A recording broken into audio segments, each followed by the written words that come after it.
Hi everybody, this is Rita Holmes, independent demonstrator with Stampin' Up, here to bring you my What's Up Wednesday episode 8. Today I think I'm going to be talking about blending brushes. The reason being, I had a class yesterday and we worked on blending brushes, and I heard different ideas about you got to just press hard, you have to do this, you have to do that. I want to show you that you don't have to press hard. You don't have to. If you press hard, you're going to get too much color at first. You go lightly and darken your paper as you go. A lot of people have trouble with that. They're afraid to do that. And you can make light colors dark. You can make dark colors light. And so I'm going to show you some samples from my class yesterday.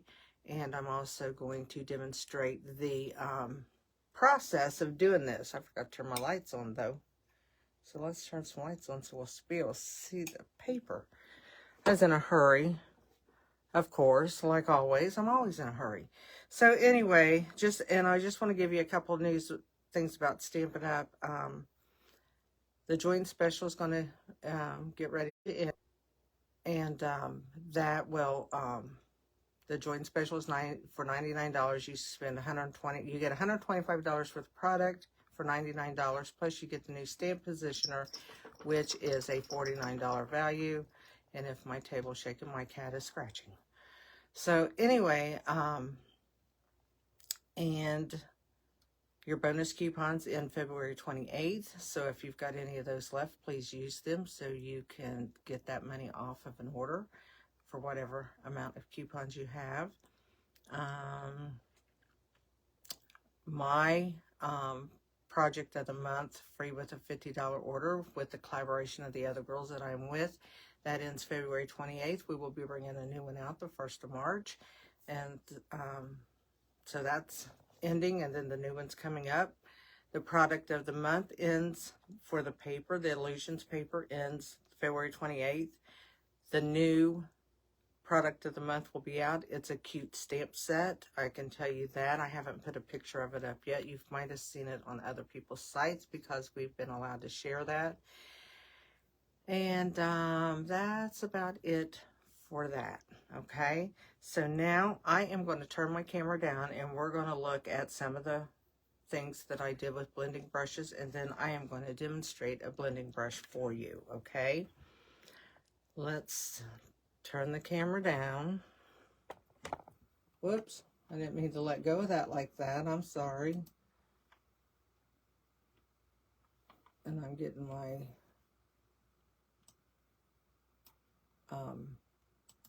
monitor in focus.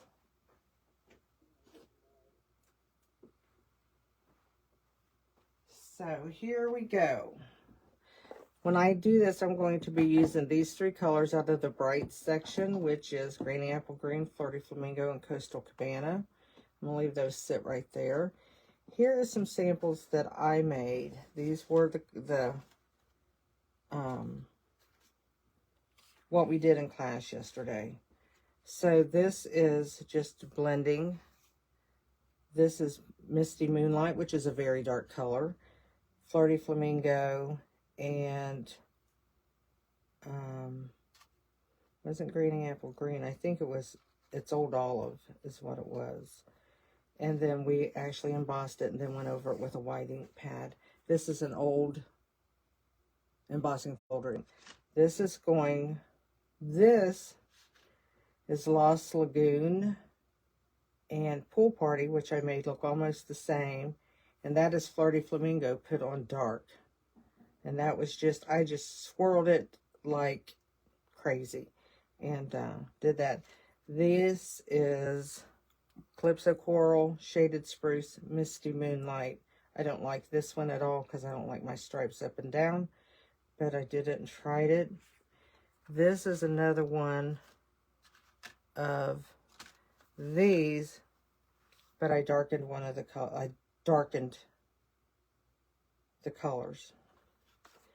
This is actually Old Olive, Strawberry Slush, and Smoky Slate. And this is what it looks like when I debossed it. So that's just a difference. And that was because it was a mistake. And then I'm going to bring this down. You guys probably didn't see a lot of that. I forgot to bring my camera down. So these are all of the samples that I did. Now here's a sample that I meant to have this just totally spring soft colors. And that is also done with just the blending brushes. So I am going to show you all of that. I probably will have to clean blending brushes to do it because we all used the same blending brushes yesterday. So here's my blending brushes. It is basic to have I basically have one for each color set. Like for blues, well, I have a couple for greens because I use a lot of greens. I have a pinks, a yellow, and orange, a purple, like basic browns. So there's all different kinds of colors in there. That's my big and little. So when you're doing this, you want to, let's do our green first, because really it doesn't matter. So I'm going to take my green blending brush and I'm just going to make sure that there's no ink in it. I don't wash these that often. I probably should, but I'm going to ink that up. And before I go onto my cardstock, I'm going to tap that and get this heavy ink off, okay? When you start this, you start off of your card. So I'm starting up here on my paper, and I'm just going to swirl in circles. And I'm going to get a nice even color.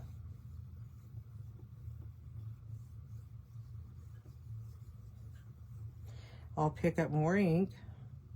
I'll tap that off for a minute. And I started there, it's a little bit darker, so now I always have to have my paper in the same position. I am going to start over here and bring that over like so, and just darken that. I'm going to do it one more time, and then I think I'll be where I'd want to be. And then if you don't like it and you think it's splotchy, clean your brush out and then just keep going over it and blending all of that. You can blend your inks.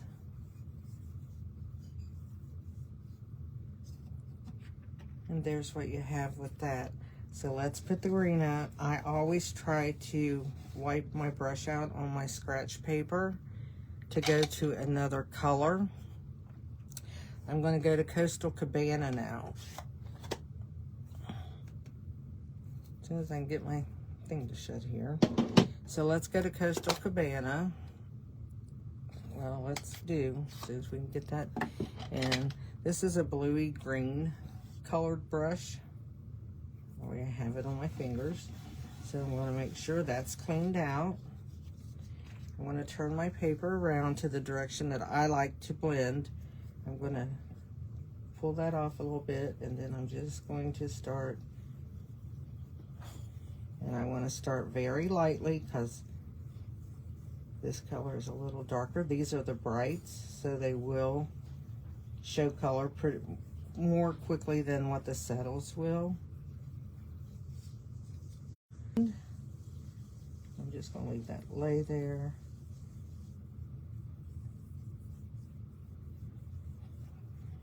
I'm going to blend this down.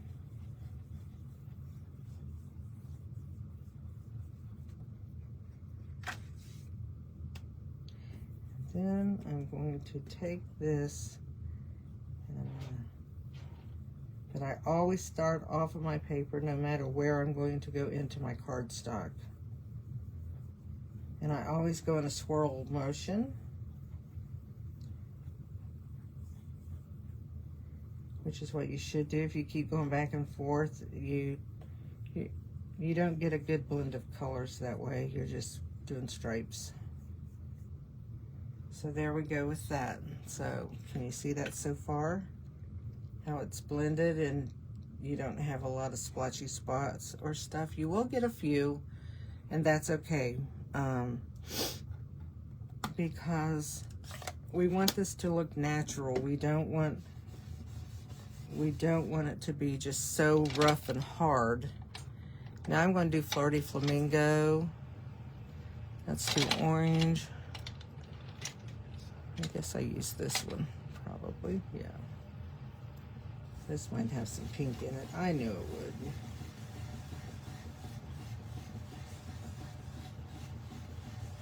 So I'm cleaning that brush out. See how I cleaned that out? And turn it over.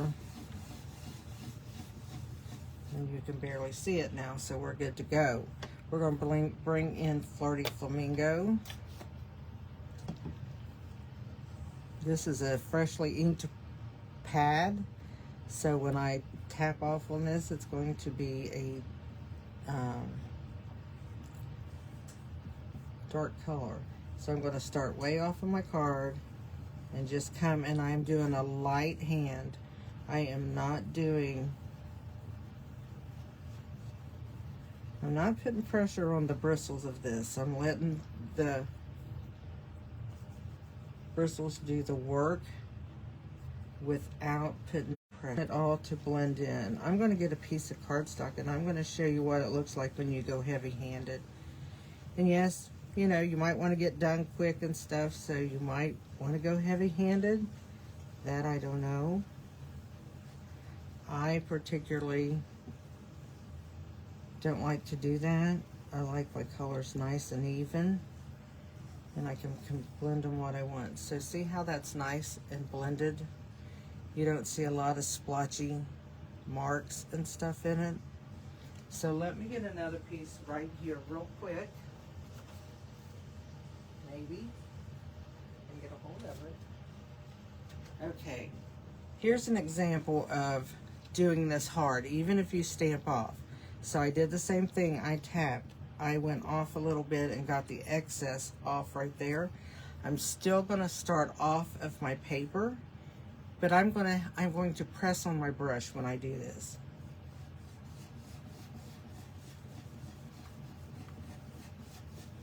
So what do you see? You see circles, you see splotchiness, and that's what you see. I'm going to do the other colors real quick again, just so, and then I'm going to show you how to blend that out if you need to blend it out. So let's take this one, and we'll go down here.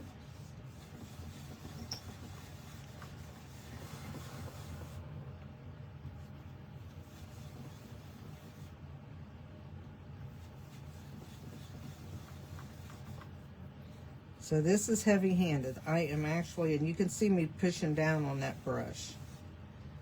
Okay, now let's bring in the Granny Apple Green.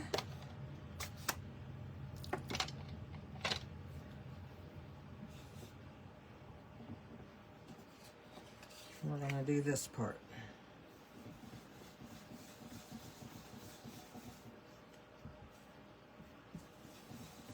Do. Knocking things off over here. So anyway, so here's the difference. Same colors. You see that? Now let me just show you what you can do with this. I can come in here, ink that, take it off, and it's got enough ink on it, and then I can just, because I don't like that as blotchy as it looks, it's going to make it darker, but it'll get out some of that blotchiness for you. Because now I'm just lightly, and yeah, you're seeing me go back and forth because I'm trying to blend those colors in a little better than what they were. And they are a little better, not a whole lot, but a little. So let's bring in the Flirty Flamingo, and then I'll start over here. And add that color and just try to blend out some of that. This spot here, I don't think that'll be blended out.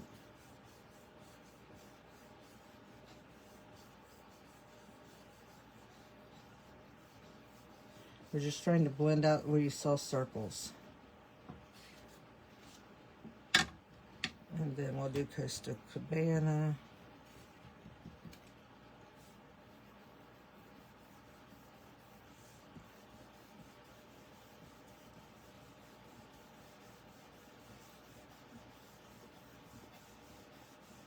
And we're just, put it in the wrong color. Did you guys see that? Whoa, whoa, whoa. Don't do that. Okay, got it back to the right color.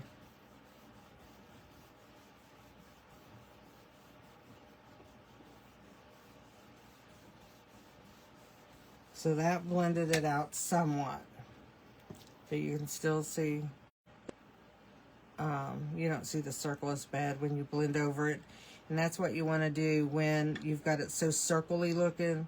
That's when you want to go straight over those circles and just blend it. So that is what we do with blending brushes, okay? But that's kind of odd that those are the two colors. But you see, if you just start adding lightly, then you can go to the colors you want. If you press hard, you're going to have to go with a dark color. It's going to be more vibrant, and it depends on what you want too. You know, I think this looks more natural than what this does as far as blending and stuff. So that is what I wanted to show you today, just because I've been using a lot of blending brushes in the last few days. And I thought, well, that's a good thing to show to help people. And I realized that, you know, it's something. I had 2 classes this week so far already. And that is the problems that I saw. Not having patience to go lightly. And you need to have patience for this if you want a good result. If you want a good result, be patient when you're doing your blending. Always start off of your paper. Now I'm cleaning my brushes out again to make sure they're clean for next time. You can wash these, but give them a couple days to dry because they are so thick with bristles in there. And when you wash them out, just take them on, I just put them in my sink and swirl them around to get all of the, you'll be surprised at the ink that's going to come out of the center of those.